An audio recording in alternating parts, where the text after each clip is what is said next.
শেষ নবীকে তায়েফের মানুষেরা এমনভাবে মেরেছিল, রক্তাক্ত হয়ে যে পায়ে যে একটা জুতা ছিল সে জুতা এঁটে গেল। জুতাটা মানে রক্ত দেখবেন একটু আঠালো জাতীয় জিনিস।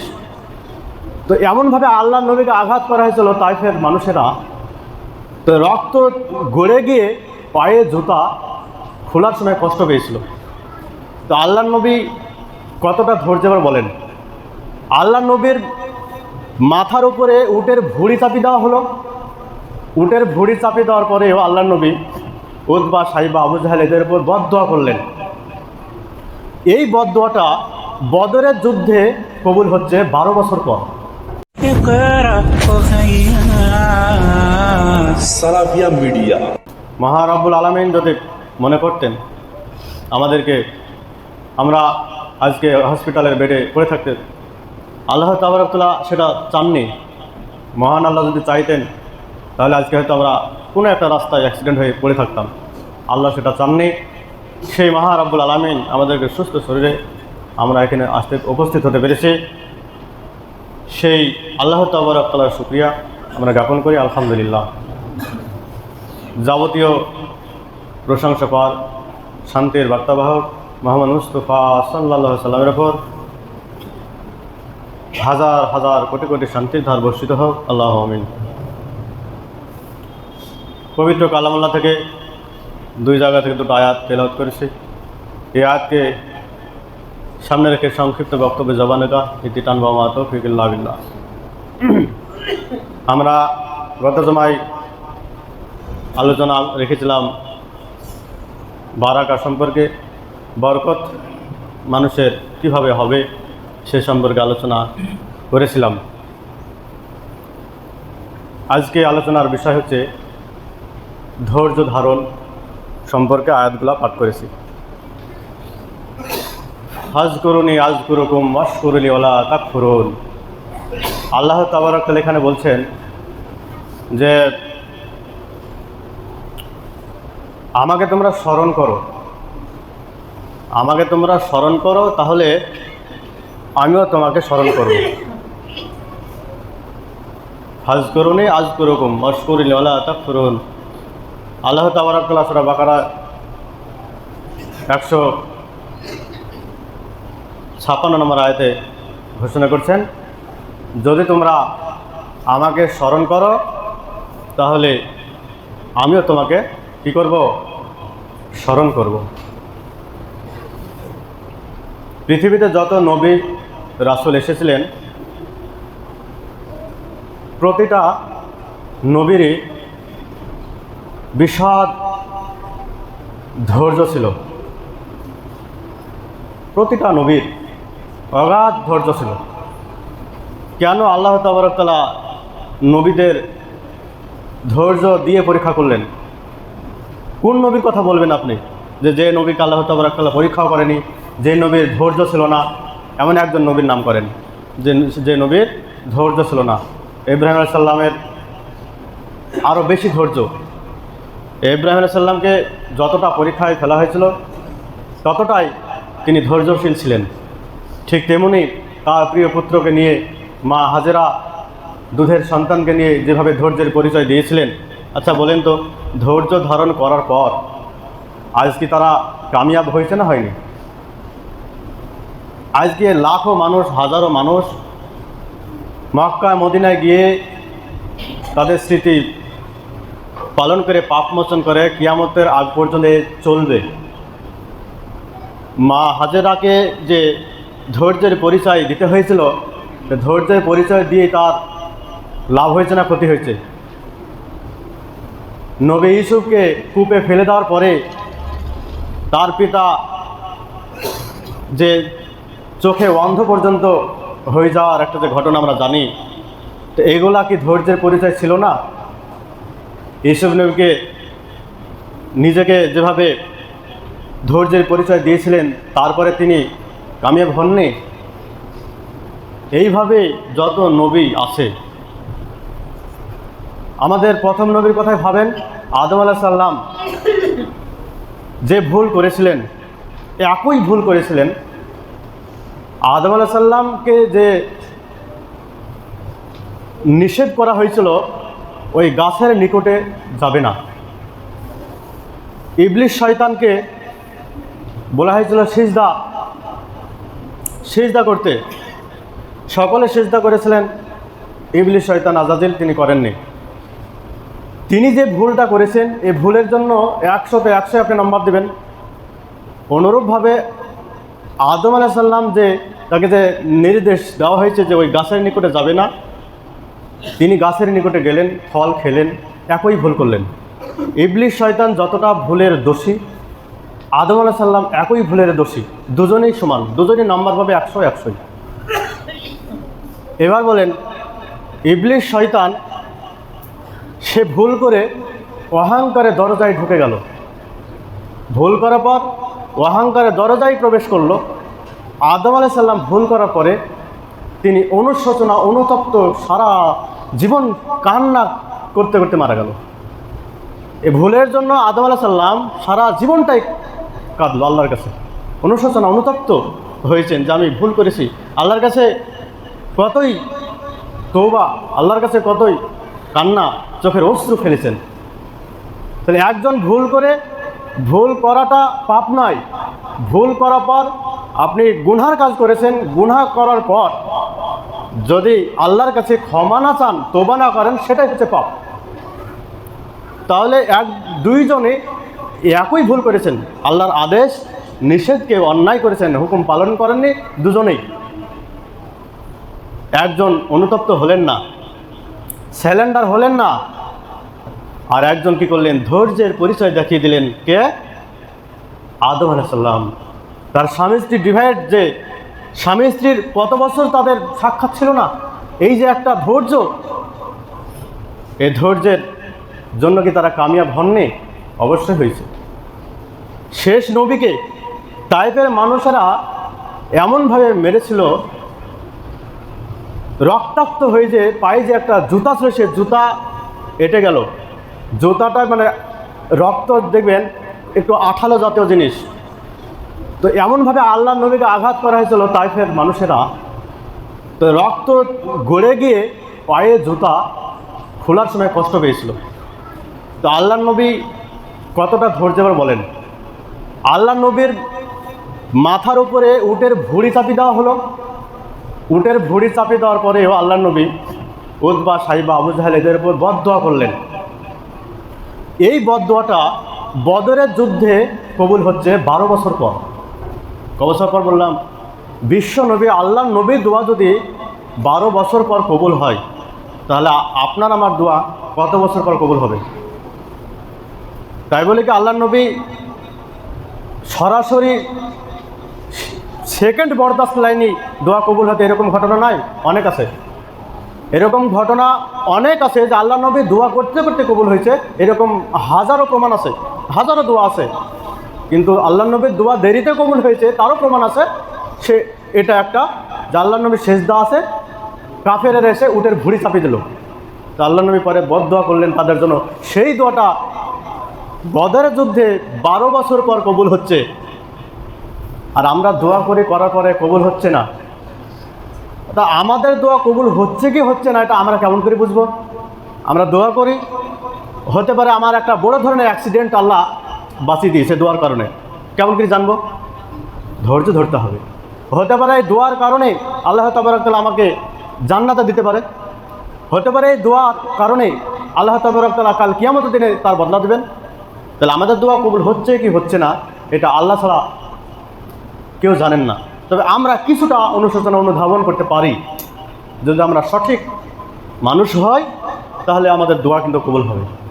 আর যদি দুর্নীতি, ভেজাল, চলাতে ফিরাতে, খাওয়াতে দাওয়াতে সব কিছু যদি আমাদের মধ্যে যারা পরিমাণ যদি আমাদের সততা না থাকে, তাহলে দোয়া কবুল হবে না।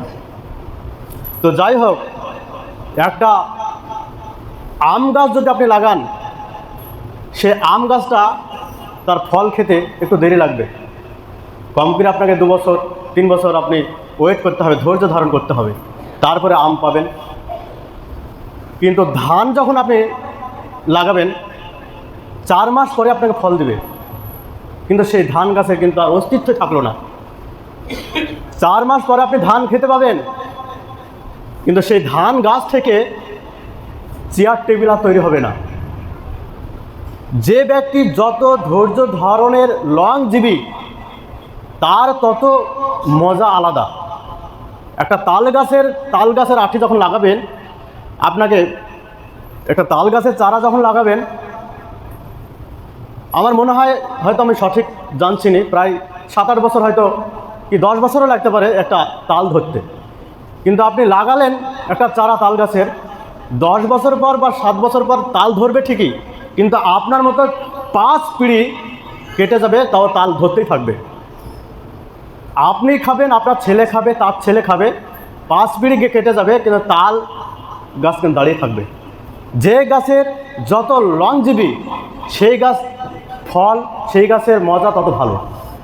আপনি একটা কলা গাছ লাগাবেন, তো কলা গাছ লাগানোর পর তার কোনো কাজ আছে? একটা যে কোনো একটা সাধারণ গাছ লাগাবেন, আর যে গাছগুলা শাল সেগুন গাছগুলা লাগাবেন, 25 থেকে 30 বছর আপনাকে ধৈর্য ধারণ করতে হবে একটা সেই কাঠ থেকে আপনি কিছু খাট বা অন্য কিছু তৈরি করার জন্য। তাহলে 25 থেকে 30 বছর অপেক্ষা করতে হবে আপনাকে ওই গাছটা পয়সা পেতে গেলে। তাহলে ইঞ্চিতে আপনি টাকা পাবেন, কিন্তু একটা নিম গাছ লাগান, 2 বছর পর বিক্রি হয়ে যাবে, 3 বছর পর আপনি 5 বছর পর একটা নিম গাছ বিক্রি করতে পারবেন। কিন্তু একটা শাল সেগুন গাছ 5 বছরে বিক্রি হবে না, তাকে 20 বছর আপনাকে মানুষ করতে হবে। তাহলে কি হবে? 5 বছর পরে একটা নিম গাছ বেচতে গেলে দেখবেন 2000 টাকা পাবেন, আর 25 বছর পর একটা যখন আপনি শাল সেগুন গাছ, লম্বু গাছ যখন বিক্রি করবেন, তখন আপনার কয়েক লক্ষ টাকার আপনি ইনকাম পাবেন। তাহলে যে মানুষের যত ধৈর্যের পরিচয় যত বেশি, এগুলা আপনাদেরকে উদাহরণ দিলাম, যে মানুষের ধৈর্য যত বেশি, তার মজা তত বেশি, তার ফল তত ভালো। তার প্রমাণ আল্লাহ তাবারক ওয়া তাআলা বলছেন, বিসমিল্লাহির রহমানির রহিম, ওয়া জাযাহুম বিমা সাবারু ওয়া জান্নাতাও ওয়া হারিরা। মহারব্বুল আলামিন বললেন, যে ব্যক্তি ধৈর্য ধারণ করবে, আল্লাহ তাবারক ওয়া তাআলা এই আয়াতের মধ্যে বলে দিলেন ওয়া জান্নাতাও হারিরা। দেখেন, ধৈর্য ধরলেন, জান্নাতে চলে গেলেন, কত সুন্দর কথা বলছে এই আয়াতে। সূরা দাহর আয়াত নম্বর 11-12, সেখানে আল্লাহ তাবারক ওয়া তাআলা বলছেন যে ব্যক্তি ধৈর্য ধারণ করলো, তো তার জন্য জান্নাতে যাওয়ার পর তাকে রেশমি কাপড় তাকে পরানো হবে। ধৈর্য ধরলেন, জান্নাতে গেলেন, কত সুন্দর কথা।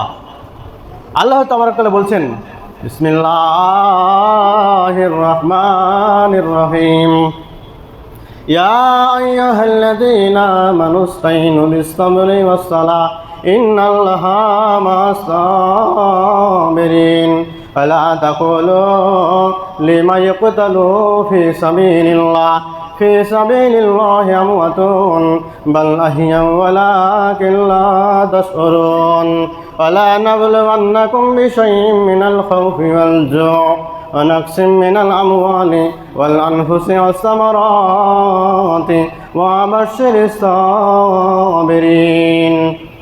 এখানে আয়াতে বলছে যে, হে ঈমানদারগণ, ইয়া আইয়ুহাল্লাযীনা আমানু ইসতাঈনু বিস-সাবরি ওয়াস-সালাহ ইন্নাল্লাহা মা'আস-সাবিরিন।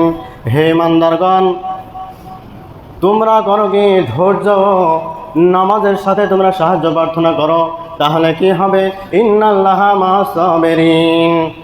এই আয়াতে আল্লাহ তাবারক ওয়া তাআলা বলছেন যে তোমরা ধৈর্য ও নামাজের মাধ্যমে সাহায্য প্রার্থনা করো, তাহলে কি হবে? ইন্নাল্লাহা মা'আস-সাবিরিন, নিশ্চয় ধৈর্যশীলদের সাথেই আল্লাহ আছে। কি বুঝলেন? নামাজ, ধৈর্য ও নামাজের মাধ্যমেই সাহায্য প্রার্থনা করো, এটার মানে কি? নামাজ পড়তে আসলে মানুষের আর ধৈর্য ধরে না। পৃথিবীর যত জায়গা আছে, অধৈর্য জায়গা হচ্ছে মসজিদ।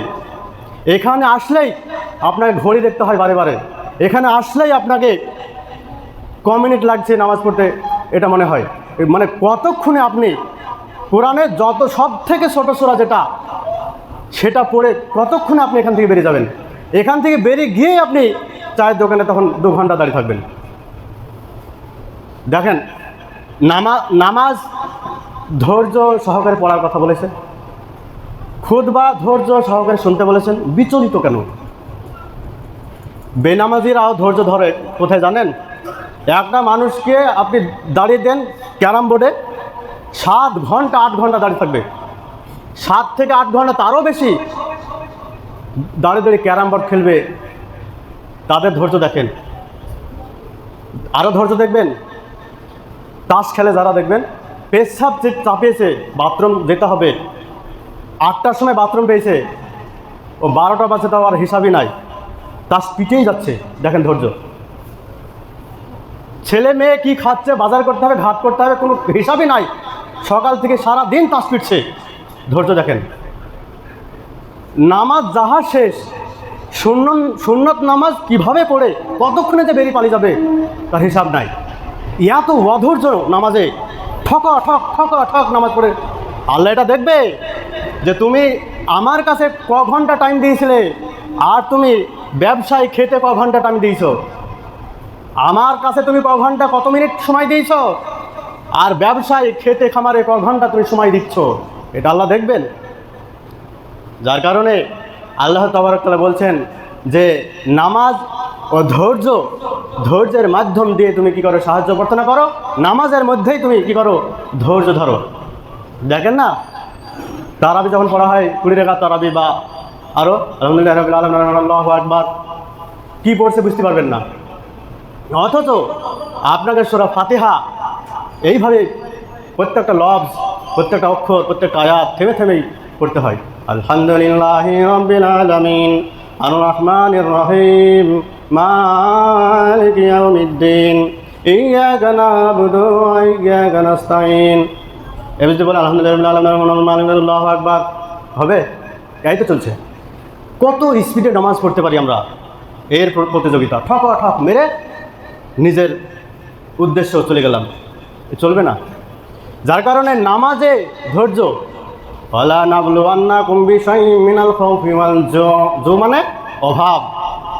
আল্লাহ তাবারক ওয়া তাআলা আপনাকে অভাব দিবে, আপনার একটা সন্তান মারা যাবে, বিভিন্ন দিক দিয়ে আল্লাহ তাবারক ওয়া তাআলা আপনাকে পরীক্ষা করবে। পরীক্ষা করার পর আপনাকে আপনার ধৈর্য কতটুকু আছে সেটা দেখবে। আপনার চারিদিকে ঋণগ্রস্ত, সুদে জর্জরিত আপনি, আপনার ছেলের হাত ভেঙে গেল, হাতটাকে 20,000 টাকা ধার করে আপনি প্লাস্টার করে নিয়ে আসলেন, এসেই দাঁড়াতে না দাঁড়াতে আপনার স্ত্রীর পেটে যন্ত্রণা, অ্যাপেন্ডিক্স হয়েছে, অপারেশন করতে হবে। কি যন্ত্রণা, অভাব, বাড়তে খাবার নাই।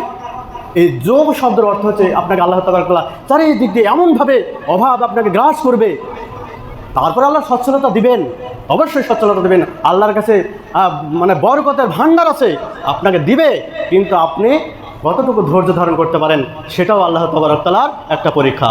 তারপরে বলছেন, আল্লাহ তাবারক তাআলা বলছেন যে যখন তোমার বিপদ মুসিবত আসবে, তখন কি করবে, কি পড়বে তুমি?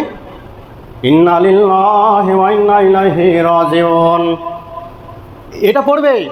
কেন? তোমার একটা গরু মারা গেছে, তোমার পাটের গোডাউনে আগুন লেগে গেছে, তুমি বলো ইন্না লিল্লাহি ওয়া ইন্না ইলাইহি রাজিউন, রব্বুল আলামিন এটা তো আপনার জন্যই হয়েছে, অতএব আমি আপনার কাছে প্রত্যাবর্তন করছি।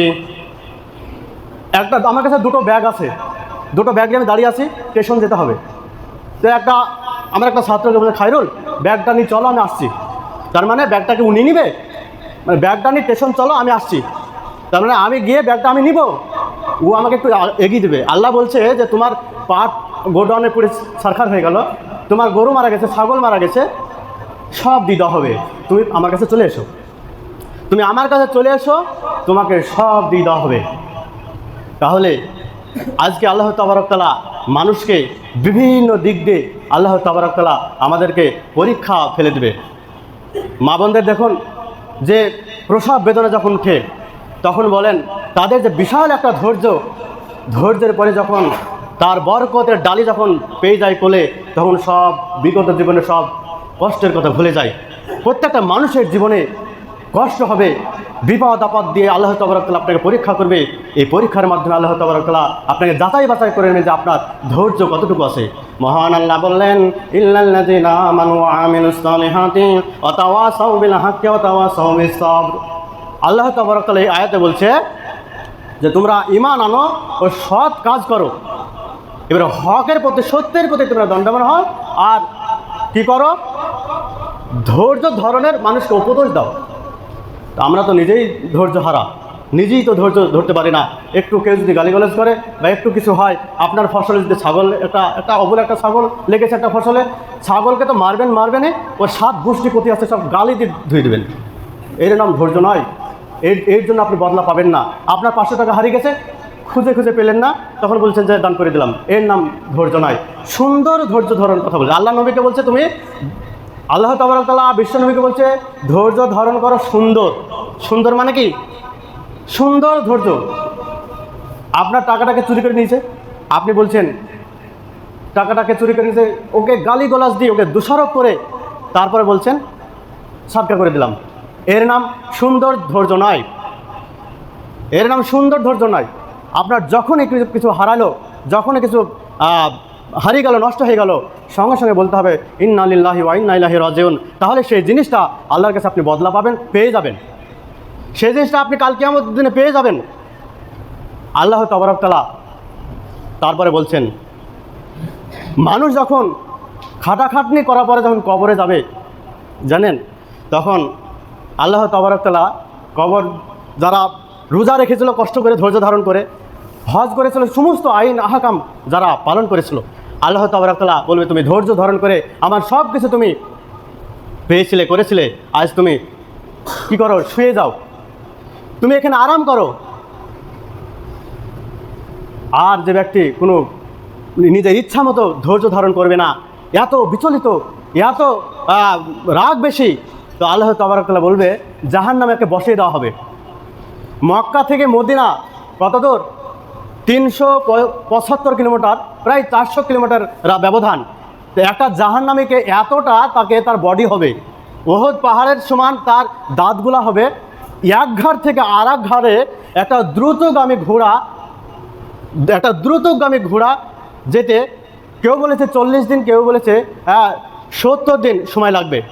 তো যাই হোক না কেন, তো এতটা একটা বডি তাকে করা হবে, তার চামড়ার 40 গজ মোটা হবে। তো এই ব্যক্তিকে জাহান্নামে বসিয়ে দেওয়া হবে। দিয়ে আল্লাহ তাবারক তাআলা বলবে এবার তোমার ধৈর্য কেমন, এবার বুঝো। তুমি তো নামাজ পড়ার সময় ফ্যানের তলে নামাজ পড়েছিলে, এসি ঘরে নামাজ পড়েছিলে, তো নামাজ পড়ার সময় তোমার ধৈর্য ছিল না। খুব আরামদায়ক, এখন মসজিদে ফ্যান, মাথার উপরে ফ্যান ঘুরছে, কোনো মসজিদে এসি চলছে, এত আরামভাবে তুমি নামাজ পড়েছিলে, সেইখানে তোমার ধৈর্য নাই। এবার তাকে জাহান্নামে বসিয়ে দেওয়া হবে।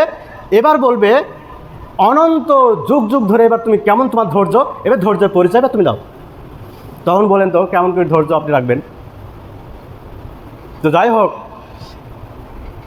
আল্লাহ তাবারক তাআলার বিভিন্ন জায়গায় বিভিন্নভাবে বলেছেন ধৈর্যের জন্যে।